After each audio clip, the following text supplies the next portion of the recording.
Welcome to my channel friend. आपका स्वागत है मेरे चैनल में। आज की कोई टैरो रीडिंग नहीं है। बस एक बात होती है कि हर कोई अपनी टैरो रीडिंग में बोलता है कि डिवाइन टाइमिंग आएगा, डिवाइन टाइमिंग आएगा। तो हम शिकायत करते हैं कमेंट में कि आपने ये कहा था तो डिवाइन टाइमिंग क्यों नहीं आई है। ठीक है, तो डिवाइन टाइमिंग कैसे आती है?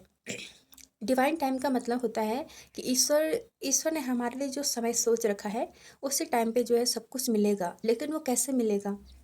देखो, बहुत सारे एक उदाहरण है कि जो बीच में एक फेमस जो है सिंगर हुई थी, रानू मंडल। ठीक है, उसको प्रसिद्धि मिली थी। लेकिन उसके जो बिहेवियर था, जो ऐसे लोगों के साथ, ठीक है, उस वजह से जो है उसका डाउनफॉल हो गया। ठीक है, अब बहुत सारे ऐसे भी लोग हैं कि जो प्रसिद्ध हुए हैं, जिनको बहुत सारा पैसा मिला है, करोड़पति हुए हैं, लेकिन संभाल नहीं पाए तो डाउनफॉल हो गया। तो वो डिवाइन टाइमिंग उनकी नहीं थी। ठीक है, वो उनकी डिवाइन टाइमिंग नहीं थी।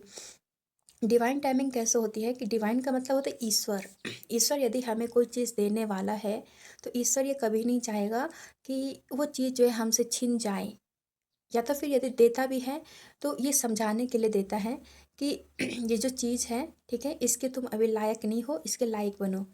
अब जैसे क्या है कि कोई व्यक्ति ज़्यादा किसी के पास जब बहुत सारा पैसा आ गया, ठीक है, लेकिन उसको पता ही नहीं है पैसे को कैसे मैनेज करना है। उसको बैंक के बारे में नहीं पता कि बैंक में कैसे रखना है। ठीक है, तो ऐसा जो व्यक्ति है ना, तो उसने वो पैसा जो है खो दिया।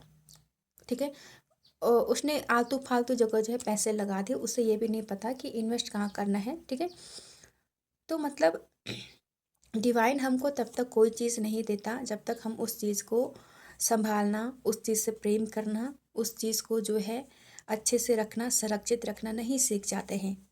ठीक है, तब तक हमें कोई चीज़ डिवाइन नहीं देता है।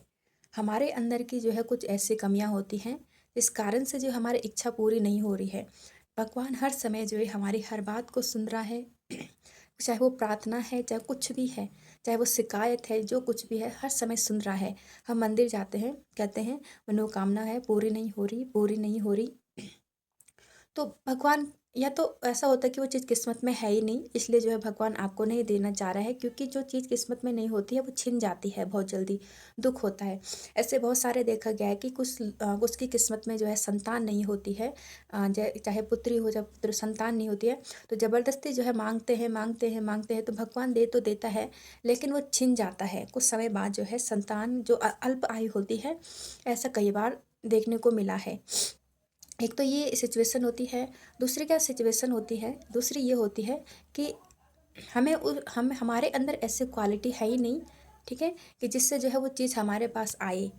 और भगवान चाहता भी नहीं है कि थोड़ी देर के लिए इसको वो चीज़ दी जाए या फिर उससे वो चीज़ छिन जाए। जल्दी नहीं चाहता भगवान देगा तो परमानेंट ही देगा आपको।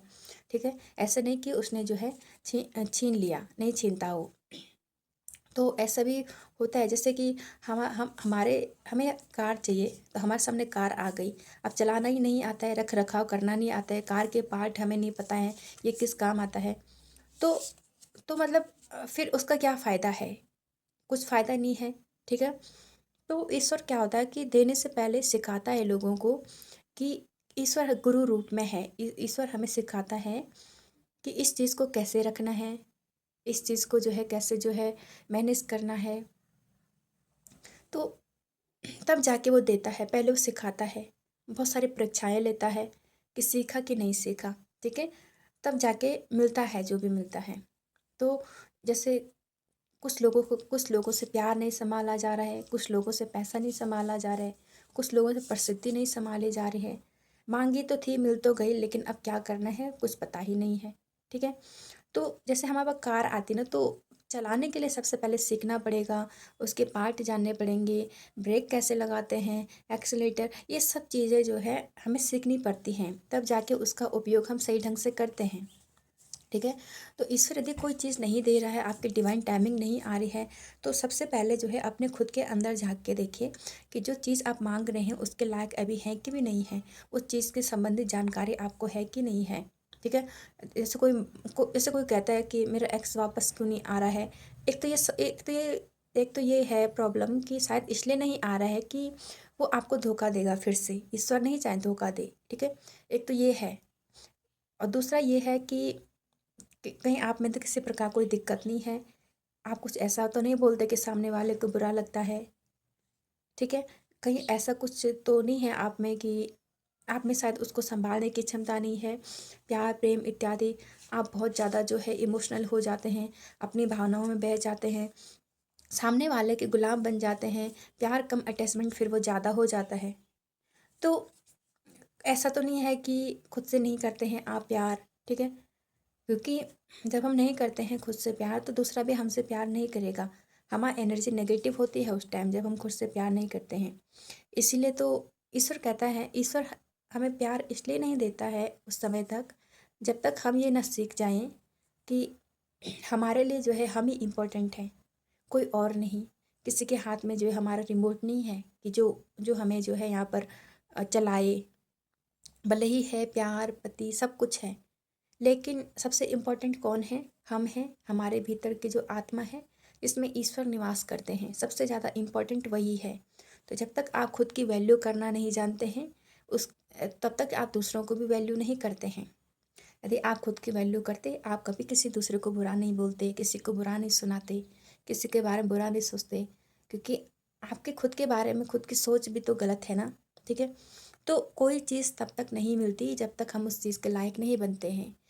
प्यार चाहिए, प्रेम चाहिए, पहले खुद को प्रेम कीजिए, खुद के अंदर ऐसी भावनाएं लाइए कि मैं खुद से प्रेम करती हूँ कि नहीं करती हूँ, क्योंकि भगवान नहीं चाहते हैं कि आप अपने जीवन का, अपने सुख दुख का रिमोट किसी और के हाथ में दें।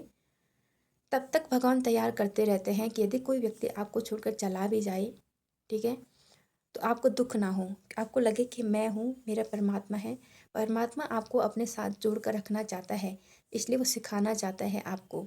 तभी वो कोई चीज़ देगा जब पहले आपकी बहुत परीक्षा लेगा, जब आप उस चीज़ को संभालना सीख जाएंगे। बहुत पैसा तब आएगा जब आप जो है उस पैसे को संभालना, उसको मैनेज करना, खर्च करना सीख जाएंगे, तब वो चीज़ ईश्वर जो है आपको देगा, वरना जो है नहीं देगा। पहले सीखना होता है उस चीज़ को संभालना, उस चीज़ को जो है एक्सेप्ट करना, और ये भी जानना कि यदि यदि वो चीज़ चली गई अचानक से, ठीक है, तब जो है कैसा बिहेव करना है। कुल मिलाकर ये है कि खुद खुद जो है हम बहुत ज़्यादा इम्पोर्टेंट हैं। आ जाएगा प्यार, सीख जाएंगे आप लोग। तो ये भी सीखना पड़ता है कि यदि वो चीज़ माना कि चली गई, तब आप कैसा बिहेवियर करेंगे, दुखी हो जाएंगे, ये हो जाएंगे, तो यही तो सीखना होता है ना, ठीक है। तब तक भगवान देता भी नहीं है जब तक आप सीख नहीं जाते कि किस चीज़ को जो है कैसे चलाना है। जब आप यदि आप कोई चीज़ मांगते हैं तो सबसे पहले उस चीज़ को सीखिए, जब ये चीज़ आएगी तो उसको जो है कैसे जो है मुझे मैनेज करना है, उसके बारे में सब कुछ सीखिए आप। प्रेम को मैनिफेस्ट कर रहे हैं, ऐसा व्यक्ति चाहिए, ये गुणों वाला व्यक्ति चाहिए, तो उसी प्रकार के जो गुण होते हैं ना वो अपने भीतर उत्पन्न करो। कैसा चाहिए? सुंदर चाहिए, सेल्फ केयर करो, बहुत अच्छा चाहिए, केयरिंग चाहिए तो खुद की केयर करो तो केयरिंग मिलेगा। तो खुद पे जो है पहले वो चीज़ अप्लाई करो, जो जैसे चाहिए वैसे पहले खुद बनना पड़ता है, सीखना पड़ता है कि कैसे जो है मैनेज करूँगा, कैसे इस रिलेशनशिप में रहूँगा, कैसे इसको बैलेंस करना है, पहले ये सीखना पड़ेगा तब जाके मिलेगा, ठीक है। इसीलिए डिवाइन टाइमिंग जो है नहीं आती है कि हम पहले खुद तो हम सीखते नहीं हैं, कुछ सीखे हुए रहते नहीं हैं, कोई अचानक सामने आ गया तो उसके प्यार में ऐसा पड़ गई कि जैसे कि यही है मेरा सब कुछ, उसी को दे दिया सब कुछ। हम खुद कुछ नहीं है क्या? हम भी है ना, बहुत कुछ हैं हम भी। तो क्या होता है कि सीखना पड़ता है पहले कि प्रेम में कैसे रहना है, होता क्या है। इसको भी खुद नहीं सीखते हैं, इसको भी डिवाइन पे छोड़ दो कि सिखाओ मुझे। डिवाइन के सामने हर समय मांगने के लिए नहीं रहते हैं, डिवाइन के सामने हर इसलिए भी रहता है कि मेरे को सिखाओ, मुझे ज्ञान दो, प्रेरणा दो, संकेत दो, मार्गदर्शन दो, ठीक है। ऐसी चीज़ है, तो डिवाइन टाइमिंग तब आती है